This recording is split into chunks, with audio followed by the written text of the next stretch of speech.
Hello everyone, welcome back to ASR class. तो आज हम डिस्कस करेंगे इसमें चैप्टर नंबर 8 क्लास 10th का जीव जनन कैसे करते हैं। तो ये जो इसमें वर्ड्स आया हुआ है जनन, तो ये जो वर्ड्स है इसमें जनन, तो जनन क्या है, जीव जनन क्यों करते हैं।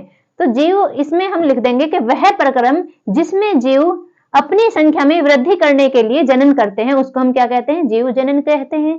या अपने जैसे जीवों का निर्माण करते हैं, ठीक है, अपने जैसे जीवों की उत्पत्ति करते हैं उसको हम क्या कहते हैं, जनन कहते हैं। ठीक है, देखो हमने यहाँ पे लिख रखा है, क्या है जनन, क्या है, एक जैव प्रक्रम है जिसके द्वारा जीव अपनी संख्या में वृद्धि करते हैं और अपने जैसे जीव संतति की उत्पत्ति करते हैं। तो जीव जो होते हैं जनन इसलिए करते हैं ताकि वो अपनी संख्या में वृद्धि कर सके, अपने जैसे जीव बना सके, ठीक है, और अपनी जैसी संतान उत्पन्न कर सके। तो इसमें अपने जैसी जीव की उत्पत्ति करते हैं। तो यह किसी जाति को निरंतर बनाए रखता है। तो अगर भाई जो जीव है वो जनन ना करे तो उनकी जो जनरेशन है, उनकी जो संख्या है वो कम हो जाएगी।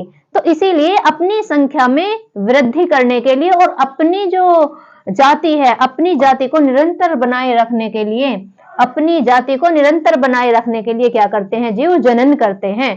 ठीक है, तो ये क्या हुआ, जनन। अब ये जो जनन होता है ये दो प्रकार का होता है। जनन कितने प्रकार का होता है, दो प्रकार का होता है, टू टाइप्स का होता है। एक तो होता है अलैंगिक जनन और एक होता है लैंगिक जनन। ठीक है, तो अब हम इन सबको पढ़ेंगे डिटेल में। ठीक है, अलैंगिक जनन क्या होता है और लैंगिक जनन कितने प्रकार का होता है, किस किस में पाया जाता है।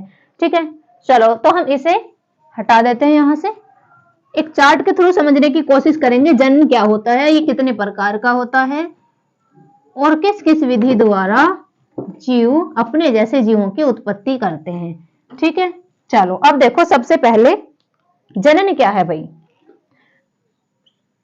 जनन, जनन को हम बोल देंगे रिप्रोडक्शन।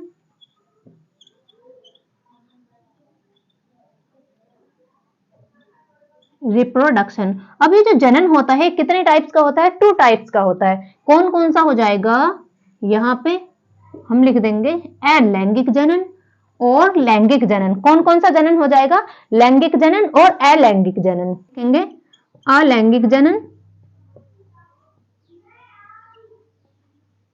अलैंगिक जनन, और दूसरा हो जाएगा लैंगिक जनन। दूसरा क्या हो जाएगा, लैंगिक जनन। ठीक है, तो हम अब जो अलैंगिक जनन है इसको भी हम दो पार्ट्स में डिवाइड करेंगे। ठीक है, जो अलैंगिक जनन है ये दो प्रकार के जीवों में पाया जाता है। कौन कौन सा में, इसे भी हम टू पार्ट्स में डिवाइड कर देंगे, यहाँ पे दो भागों में बांट देंगे। अलैंगिक जनन कितने क्या प्रकार के जीवों में होगा, दो प्रकार के, एक तो एक कोशिकीय जीव में और एक होगा बहुकोशिकीय जीवों में। ठीक है, एक कोशिका वाले भी जीव होते हैं, एक कोशिकीय जीव में, और इधर होगा बहुकोशिकीय जीवों में। दूसरा क्या होगा, बहुकोशिकीय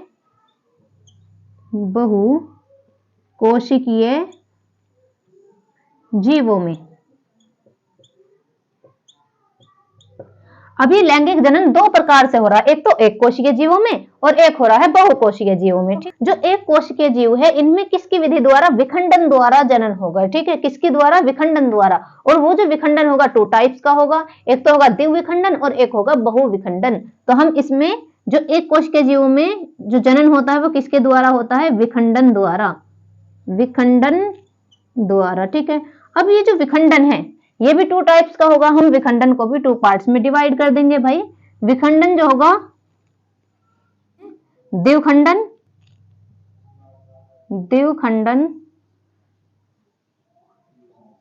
और दूसरा होगा बहुखंडन। बहु मीन्स होता है बहुत सारे, बहुखंडन। ठीक है, तो ये हमने पढ़ लिया अलैंगिक जनन। दूसरा द्वारा होगा बहुकोशिकीय जीवों में जो अलैंगिक जनन होगा वो कौन सी विधि द्वारा होगा, इसमें तीन विधि होती है इसकी। कौन कौन सी, एक तो होता है इसमें, एक तो होता है इसमें खंडन विधि, खंडन विधि। दूसरा होता है इसमें खंडन विधि मुकुलन विधि, मुकुलन विधि। तो दूसरा, पहली इसमें खंडन विधि है, दूसरी हो जाएगी मुकुलन विधि। और तीसरी हो जाएगी इसमें पुनरुद्भवन, रिजनरेशन, पुनरुद्भवन, पुनरुद्भवन या पुनर्जनन। इसको हम कहते हैं पुनर्जनन, दोबारा से निर्माण हो जाना किसी चीज का। ठीक है, तो ये हमने इसमें इतना डिस्कस कर लिया है। अब हम पढ़ेंगे लैंगिक जनन। चलो भाई, अब देखो इसमें लैंगिक जनन में हम पढ़ेंगे पुष्पीय पादपों में लैंगिक जनन। क्या पढ़ेंगे इसमें? पुष्पीय पादपों में, पुष्पीय पादपों में लैंगिक जनन, लैंगिक जनन। ठीक है, और दूसरा हम इसमें पढ़ेंगे मनुष्य में लैंगिक जनन। भाई पेड़ पौधों में लैंगिक जनन और मनुष्य में लैंगिक जनन। तो दूसरी हेडिंग है इसमें मनुष्य में, मनुष्य में लैंगिक जनन, लैंगिक जनन। ठीक है, ये जो हमारा रिप्रोडक्शन है, जनन है, ये 2 टाइप का हो गया। जनन कितने प्रकार का है? 2 प्रकार का। ठीक है,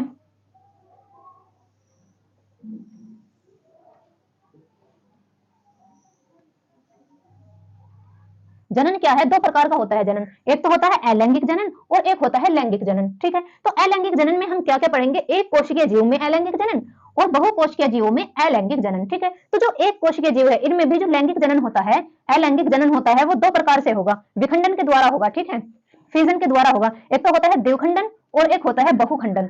ठीक है, तो जो द्विखंडन है इसका अगर हम एग्जांपल की बात करें तो इसमें जो जीव होता है 2 भागों में डिवाइडेड होता है, अपने जैसे 2 जीव बना लेता है। ठीक है, तो इसमें क्या हो जाएगा? एग्जांपल की यदि हम बात करें अमीबा, अमीबा। तो बहुखंडन का एग्जांपल की बात करें तो इसमें हो जाएगा प्लाज्मोडियम, तो इसमें हो जाएगा प्लाज्मोडियम।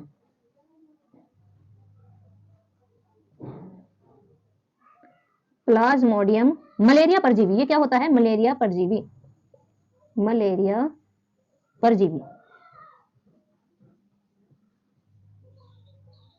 ठीक है, अब आ जाओ इधर बहुकोशिकीय जीवों में अलैंगिक जनन, जो खंडन विधि है। खंडन विधि द्वारा कौन से जीव, किस जीव में अलैंगिक जनन होता है? खंडन विधि द्वारा। तो इसमें क्या हो जाएगा? स्पाइरोगायरा,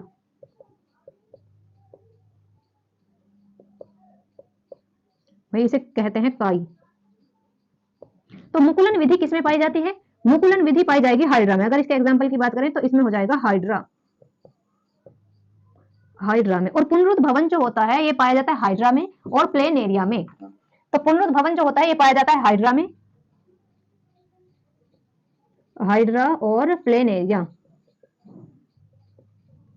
हाइड्रा और प्लेन एरिया में पाया जाता है। ठीक है, तो हमने इनके एग्जांपल भी पढ़ लिए, इसमें सारा डिस्कस कर लिया है। तो हम इनको एक एक करके अब डिस्कस करेंगे। ठीक है, सबसे पहले हम बात करेंगे अलैंगिक जनन की। ठीक है, चलो भाई देखो, अब हम इसमें पढ़ेंगे सबसे पहले अलैंगिक जनन और फिर पढ़ेंगे लैंगिक जनन। तो अलैंगिक जनन क्या होता है? तो इसमें एक जीव की आवश्यकता होती है। तो एक जीव अपने आप से ही क्या करता है? बिना किसी अनुवांशिक सामग्री के योगदान के बिना अपने आप ही क्या करता है? अपने जैसी संतान उत्पन्न कर देता है, तो उसे हम क्या कहते हैं? अलैंगिक जनन। देखो अब हमने यहाँ पे लिख लिया है, जनन का वह प्रक्रम जिसके द्वारा जीव किसी अन्य जीव से, किसी अन्य जीव से, किसी अन्य जीव से अनुवांशिक सामग्री के योगदान के बिना, जो हमारी जेनेटिक सामग्री है, कोई भी अनुवांशिक सामग्री है दूसरे जीव से लेते हैं जिसको, उसके लिए बिना, उसके योगदान के बिना अकेले ही अनुवांशिक रूप से समान संततियां उत्पन्न करते हैं और बहुत से पादपों में अलैंगिक जनन करने की क्षमता होती है। अगर इसके एग्जाम्पल की बात करें तो इसमें हो जाएगा बैक्टीरिया में अलैंगिक जनन का प्रक्रम जो होता है द्विविखंडन से पूरा होता है। ठीक है, ये इतना ध्यान रखना इसमें। अब आ जाओ इस पे लैंगिक जनन पर। सेक्सुअल रिप्रोडक्शन में क्या होता है? जनन की वह विधि जिसमें नई संतति उत्पन्न करने के लिए 2 जीवों की भागीदारी होती है, तो इसको हम क्या कहते हैं? लैंगिक जनन कहते हैं। ठीक है, तो इसमें हो जाएगा मनुष्य, पादप, पक्षी, कुत्ता, बिल्ली आदि। तो हमने ये डिस्कस कर लिया है। अब हम लैंगिक जनन और अलैंगिक जनन में अंतर पढ़ेंगे, डिफरेंस बिटवीन सेक्सुअल रिप्रोडक्शन और एसेक्सुअल रिप्रोडक्शन। ठीक है, चलो अब इसका स्क्रीनशॉट लो, फिर हम आगे डिस्कस करेंगे। तो देखो भाई, हम इसमें डिस्कस करेंगे अब लैंगिक जनन और अलैंगिक जनन में अंतर क्या होता है। ठीक है, तो देखो सबसे पहले जो लैंगिक जनन होता है ये 2 जीवों की आवश्यकता होती है। इसमें क्या होती है? 2 जीवों की आवश्यकता होती है। और यहाँ पे क्या होता है? एक जीव की आवश्यकता होती है, एक जीव जरूरी होता है यहाँ पे अलैंगिक जनन के लिए। अब दूसरे वाले में क्या होगा? युग्मकों का निर्माण होता है। तो जो लैंगिक जनन है इसमें क्या होता है? युग्मकों का निर्माण होता है और इसमें युग्मकों का निर्माण नहीं होता है। ठीक है, तो ये हो जाएगा डिफरेंस। इसमें क्या होता है? निषेचन होता है, इसमें निषेचन नहीं होता है। ठीक है, वो देखो थर्ड पॉइंट क्या है इसमें, युग्मनज बनता है, इसमें युग्मनज नहीं बनता है। बस एक याद रख लो, इधर क्या होता है, इसमें जो लैंगिक है इसमें क्या होता है, युग्मनज बन रहा, इसमें नहीं बन रहा। इसमें विभिन्नता अधिक आती है, तो इसमें जो है विभिन्नता अधिक आती है और इसमें विभिन्नता कम आती है। एक तरफ से याद रख लो, दूसरे अपना आप लिख दो। ठीक है, तो ये हो गया हमारे अंतर, इसमें डिफरेंस हो गया, अंतर हो गया। अब हम नेक्स्ट वीडियो में बात करेंगे इन सबको डिटेल में। ठीक है।